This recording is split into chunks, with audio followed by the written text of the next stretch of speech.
Olá, estamos começando a nossa live de hoje. O grande assunto do dia é a posse do novo ministro da Saúde na cerimônia que teve no Palácio do Planalto, né? Eu acompanhei, creio que não sei se vocês também acompanharam a posse. Eu fiquei muito preocupado com alguns fatos em relação à posse e as declarações dadas ainda depois da nossa live de ontem pelo presidente da República, CNN Brasil, e alguns fragmentos de informações entre ontem e hoje sobre a questão central, que é aquilo que nos interessa, que são os efeitos do Covid-19 na saúde pública brasileira, na economia e essa pandemia que ninguém imaginava atingindo todo mundo e com reflexos terríveis aqui no Brasil. Bem, o que me chamou a atenção, de um lado vem do noticiário, é que o presidente da República continua naquele mesmo estado emocional que nós já, diversas vezes nos nossos encontros, nós falamos sobre isso, ou seja, é um psicopata, é uma pessoa doente, que manifesta claramente sinais de psicopatia, né, e que precisa ser tratado, mas fora da presidência da República, né? Isso é muito claro. Eu acho que qualquer pessoa de bom senso que tenha noções básicas, se pegar alguém, não precisa ser um psiquiatra, um manual de psiquiatria, observa o Bolsonaro. Vocês observaram ele ontem, observaram ele hoje, né? Veja a entrevista da CNN Brasil, a live patética, né? Aquelas patéticas lives de quinta-feira, você observa que é um cidadão absolutamente desequilibrado, né? Numa tensão, deve estar tomando remédio pesado, né? Pelo olhar a gente percebe claramente, e que não consegue dar respostas que o Brasil necessita nesse momento terrível, na mais grave crise sanitária, no mínimo, do último meio século, né, com os efeitos econômicos tenebrosos e os ataques políticos que ele fez. Por exemplo, ele atacou o Supremo Tribunal Federal, disse que é uma conspiração. Olha o delírio, olha como esse homem está num processo grave de doença. Ele disse que é uma conspiração que envolve o Supremo Tribunal Federal, o Rodrigo Maia e o Dória, governador de São Paulo. É uma conspiração. Olha o delírio, como se fosse possível unir um governador de estado, o presidente da Câmara e uma instituição formada por 11 ministros, que é o Supremo Tribunal Federal, que estariam conspirando contra ele e tal. É uma loucura pura, né? Eu fiquei observando na entrevista à CNN Brasil, ele não sabia o nome do ministro, tratou duas vezes o ministro como Rubens e não como Nelson, né? Fez afirmações também absolutamente disparatadas, coisas sem sentido que você não conseguia entender do que ele estava falando. Aí hoje eu fiquei prestando bastante atenção no momento da posse, né? Ouvi primeiro o discurso do ministro que estava saindo, depois do ministro que estava entrando e depois dele. Bem, com relação ao Bolsonaro, o discurso era incompreensível. Falou frases sem sentido, ele estava alegre, ele estava morrendo de alegria, deu risada, estava satisfeito, porque para ele o Mandetta, que estava caminhando bem as soluções frente à grave crise que vivemos, era um problema, porque quem caminha bem é um problema. Então ele estava alegre, que ele estava retirando alguém que estava desempenhando bem as suas funções no campo da saúde pública. A alegria dele transbordava, o sorriso ia de orelha a orelha, né? Falou frases que eu não entendi, prestei atenção, que não tinha sentido. Se vocês pegarem a fala e transcreverem no papel, você não consegue entender. E aí eu fiquei extremamente grave. E voltou a falar a mesma coisa que tinha dito no dia anterior, ou seja, que ele é a favor da reabertura do comércio, né? Ele falou que não pode tirar a liberdade de ir e vir, eu até anotei, tirar a liberdade de ir e vir, insistiu nessa questão da liberdade de ir e vir, o que significa na prática quebrar o isolamento. Como se ele não soubesse que no mundo hoje, de cada 10 pessoas, 6 estão em isolamento. Estão em isolamento, em confinamento, se assim preferirem. De cada 10 habitantes da Terra, 6 estão em confinamento. Pô, é um fenômeno mundial que está ocorrendo. É impossível que ele não tenha conhecimento disso. Ele vive num mundo paralelo.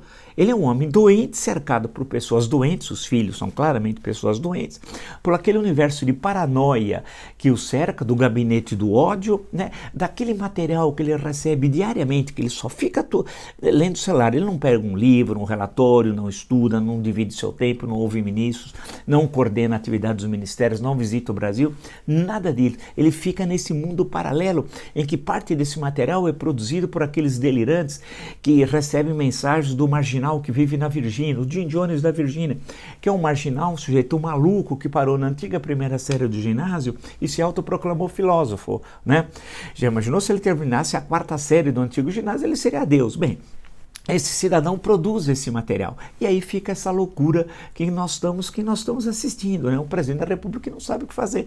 Lembra quando ele insistiu na história? Agora deixou um pouco de lado, em alguns momentos, da cloroquina, né? E os estudos têm demonstrado que isso, como nós já falamos tantas vezes, e os especialistas tocam nessa questão, é só para ser para determinados casos, em ambiente hospitalar, etc, etc, etc. Não, ele ficava dizendo que era para a pessoa usar. E o seu ministro, Marcos Pontes, o astronauta, aquele que a grande foi para Soyuz, deu uma volta na Terra, desceu, então pediu para ir para a reserva, começou a fazer propaganda de travesseiro. Bem, o ministro do travesseiro, dizendo que o remédio, um vermífugo aí, curava 95% dos pacientes. Ele nunca tinha sido testado, a não ser in vitro, nem em animais, nem humanos, nada disso. Um remédio é o país da piada pronta, que chama Anitta. Anitta, imagina, Anitta agora é o remédio, marca fantasia, né?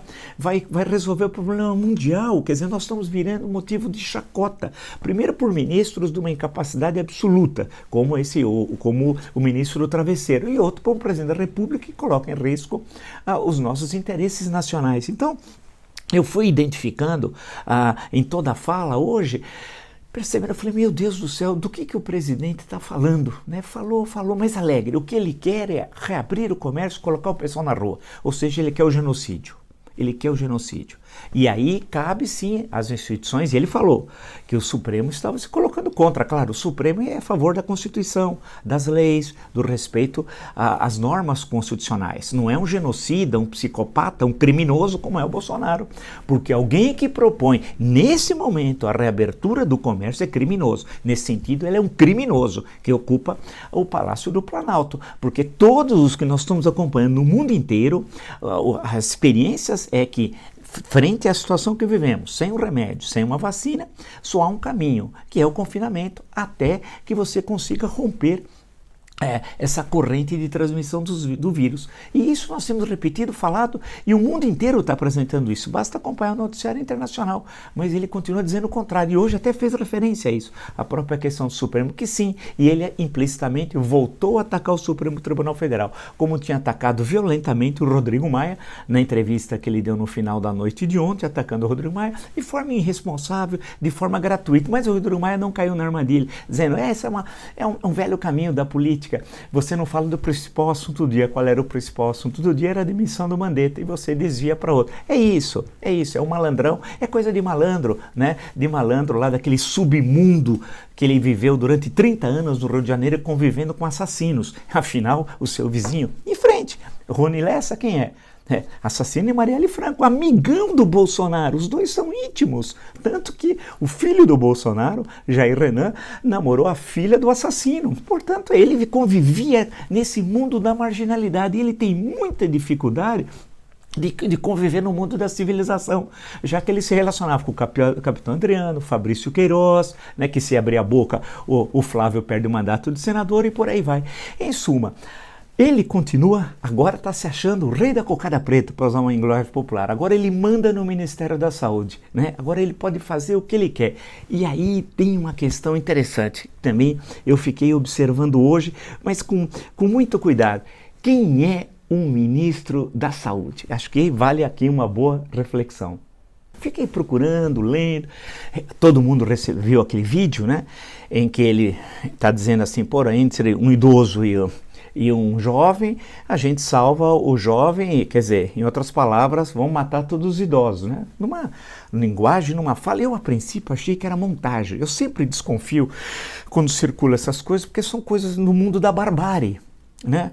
E eu acho que não, eu falo, não pode ser que uma pessoa em sã consciência disse isso. Claro que imediatamente você, nós, lembramos o que numa fala daquele tipo? Do nazismo. Eu me lembrei de um livro sobre o Franz Stangl. Não sei se vocês sabem, nos anos 60, na Volkswagen do Brasil, em São Bernardo do Campo, foi preso um alemão que tinha trabalhado lá na alemão-austríaco, que tinha trabalhado no Instituto de Eutanásia na Alemanha antes da guerra e depois foi para os campos de concentração de Sobibor e Treblinka, né? E tem uma longa entrevista com a família feita por uma brilhante pesquisadora austríaca inglesa, que ela nasce na Áustria, mas acaba vendo a maior parte da vida na Inglaterra, né? Que ela faz um trabalho muito bom, um livro que foi publicado no Brasil, eu não sei porquê, teve uma repercussão muito pequena. Mas aí você começa a entender, ele começou a explicar como lá em Londres, melhor dizendo, lá em Berlim, esse trabalho do Instituto de Eutanásia, e eutanásia não era só para os idosos, era para os deficientes, porque as famílias levavam os filhos que tinham problemas, tal, de deficiência, como se falava antigamente, e as crianças, os adolescentes, desapareciam, morriam. Pô, mas todos morriam. Quer dizer, havia uma política oficial do Terceiro Reich de melhoria racial, entre aspas, né? E aí eu vendo o ministro da Saúde falar daquele jeito, ainda não era ministro da Saúde, entenda-se nesse vídeo, imediatamente me lembrei do trabalho e falei, meu Deus do céu, aonde nós estamos? Esse é o ministro da Saúde. Aí, hoje eu fiquei prestando, eu falei, eu vou prestar bem atenção, ele está tomando posse no Ministério da Saúde. Ele vai agora fazer uma análise da pandemia, vai falar do mundo, vai chegar ao Brasil, vai fazer uma análise da saúde pública no Brasil e vai dizer o que ele vai, vai ser o seu programa para enfrentar. Nada disso. Vocês devem ter visto. Ele gaguejava, frases sem sentido, interrompia, não havia sequência entre uma frase e outra. E aí eu descobri o óbvio ululante. Ele não tem a mínima competência para ser ministro da Saúde. E mais ainda, ele não tem a mínima competência para ser ministro da Saúde no momento mais grave que a saúde pública vive, no mínimo, no Brasil, no último meio século. Ele não conhece o SUS, né? Ele não conhece o SUS, não conhece a ligação do SUS. Eu estava agora lendo aqui, e aí mostra quem ele é. Eu estou usando como referência o site de Veja. Duas entidades que representam secretários estaduais e municipais de saúde foram barradas na posse agora do novo ministro. Sim, uma une os secretários de Estado e outros secretários de saúde das prefeituras. Não puderam entrar. E o Mandetta tinha boas relações, você se recorda, inclusive fez diferentes vezes referências a essa associação dos secretários estaduais e dos secretários municipais. Esse cidadão que está assumindo o Ministério da Saúde, inclusive eu ficava olhando o olhar dele, né? Fiquei olhando o rosto, vendo a sua linguagem gestual, o que ele falava. Vamos dizer que ele fosse uma pessoa que tinha dificuldade, sabe, de expressão. Pode ser, né? Mas não é o caso, ele não conhece nada do assunto. Ele pode conhecer de ser um bom administrador, ganhando muito dinheiro com saúde privada. Pode ser que aí ele seja um eficaz gestor para ganhar dinheiro. Problema dele, isso não é problema meu, seu, nosso, tudo bem. Mas ele é ministro da Saúde. 2 recusaram o convite, não aceitaram, ele era o terceiro da lista. Aceitou e fez um discurso que eu fiquei prestando atenção. Ele não tem equipe, não conhece o SUS, ele vai se alinhar a tudo que o Bolsonaro mandar fazer, ele vai fazer. Porque ele só assumiu o cargo se ele tivesse dizer para o Bolsonaro sim, e preferencialmente sim, senhor. É esse o papel dele. É ser, como no passado, antigamente, uma expressão mais popular, vaquinha de presépio. É esse o papel desse cidadão que está assumindo o Ministério da Saúde. E que vai aceitar, inclusive, tudo que o presidente depois falou. Inclusive com o fim do isolamento, e voltando a colocar daquela forma muito precária, primária, com um vocabulário tão restrito que tem o Bolsonaro, as questões econômicas. Portanto, nós caminhamos, infelizmente, uma grande tragédia. Porque se nesse momento temos em São Paulo ainda, não temos o número que poderíamos ter se o isolamento não tivesse, mesmo malemar, estamos 49%, 48%, 50%, e isso diminuiu o número de contaminados e de óbitos. Né? Se nós não tivéssemos isso, ele estaria muito pior. Mas não é o isolamento necessário que precisa de 70%, como todas as autoridades dizem. Né? Mas se ele quebrar, o Bolsonaro, o que ele está querendo fazer, quebrar esse isolamento, ou seja, tudo que foi ganho agora ser jogado fora, né? E essa é a tendência, porque ele estava tão alegre hoje, mas sorriso de orelha a orelha, é porque ele vai fazer isso. E vai contar com a anuência da vaquinha de presépio, que é o seu ministro da Saúde, né? Assustado. O ministro da Saúde, que não sabe onde entrou. Primeiro porque não deve conhecer política brasileira. Segundo, que teve relação, parece que na campanha eleitoral com Bolsonaro, mas não conhece aquela estrutura, aquela malta, aquela caterva que cerca o psicopata Bolsonaro. E vai entrar no que chamam popularmente numa roubada.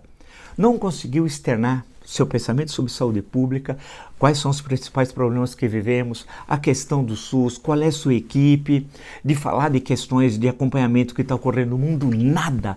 Mostrou um absoluto desconhecimento de tudo, ele não sabe de nada. Em suma, caminhamos para uma grande tragédia, é esse o caminho, né? Uma tragédia nesses dias, aguardem o fim de semana o que o Bolsonaro vai aprontar.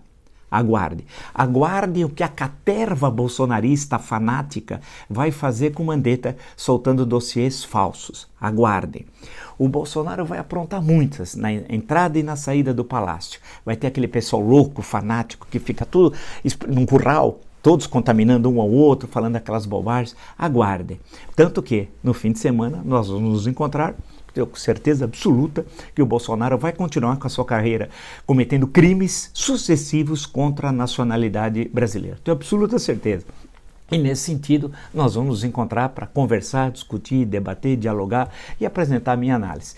Tentando situar, inclusive, esse personagem nefasto como poucos na história do Brasil, né? O que ele está nos conduzindo para uma enorme tragédia, né? E tem de ser interrompido, como eu sempre digo, no campo legal, constitucional. E não falta instrumento legal para isso, né? Eu já citei aqui e posso citar outros no fim de semana. Eu vou voltar, inclusive, essa questão. E aproveito para convidá-los. Se você não se inscreveu no meu blog, é fácil, o blog do Villa, Marco Antônio Villa, ative as notificações, utilize das páginas dos comentários, né? Coloque like no que vocês gostarem e convidá-los também para o dia 22 de abril, quarta-feira à noite, 8 horas da noite, para um webinário, vamos falar mais simples, né?